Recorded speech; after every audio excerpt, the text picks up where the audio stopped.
N-am uitat nici acum vechile întâlniri.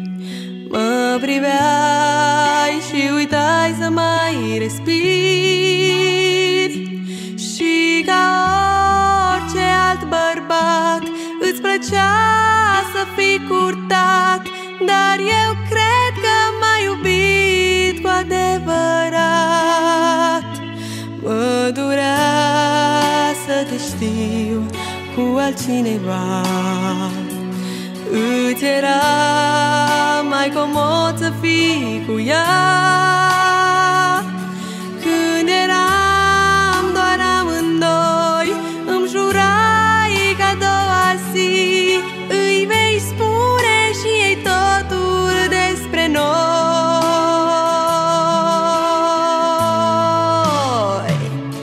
Tu n-ai avut curaj nici chiar de dragul meu.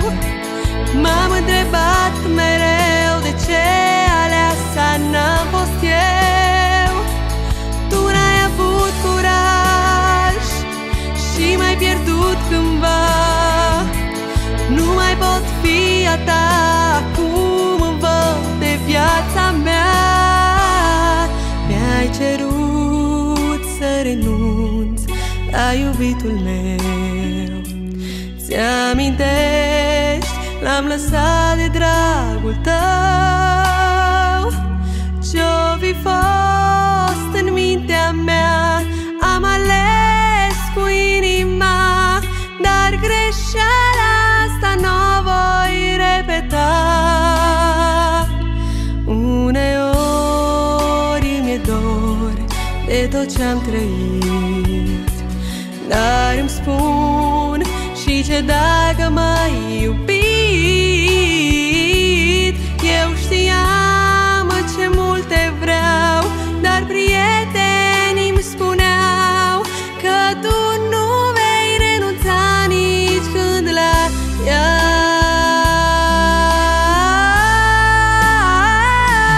Tu n-ai avut curaj nici chiar de dragul meu. M-am întrebat mereu de ce aleasa n-am fost eu. Tu n-ai avut curaj și m-ai pierdut cândva. Nu mai pot fi a ta, acum îmi văd de viața mea.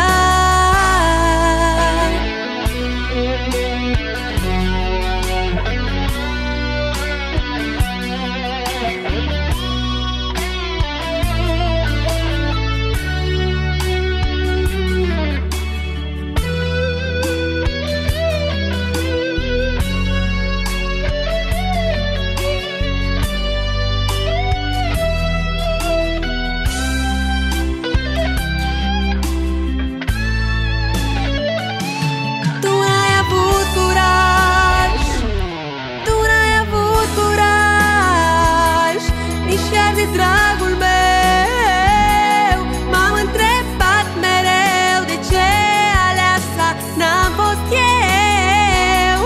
Tu n-ai avut curaj și m-ai pierdut cândva. Nu mai pot fi a ta, acum îmi văd de viața mea.